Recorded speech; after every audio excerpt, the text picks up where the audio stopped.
দুই শালিকের নতুন প্রমোতে আমরা সবাই দেখতে পারবো দেবাকে গ্রেপ্তার করে পুলিশ।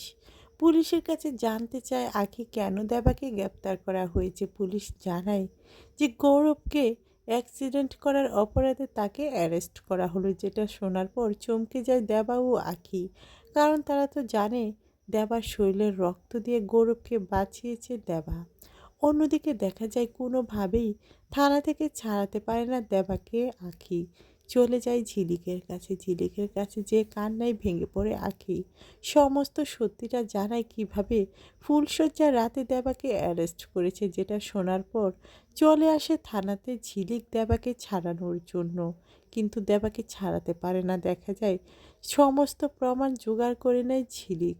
ঝিলিক কাঞ্জিলালের মুখ থেকে সমস্ত সত্যিটা বের করে সেই প্রমাণ পুলিশের হাতে তুলে দেয়। শেষ পর্যন্ত দেখা যায় দেবাকে থানা থেকে ছাড়িয়ে আনে আখি ও ঝিলিক। এবার গল্পে যদি এমনটা ঘটে, আপনাদের দেখতে ঠিক কেমন লাগবে কমেন্ট করে জানিয়ে দিন। ভিডিওটি ভালো লাগলে লাইক করুন, চ্যানেলকে সাবস্ক্রাইব করুন। পরবর্তী আপডেট পাওয়ার জন্য সঙ্গেই থাকুন। ধন্যবাদ।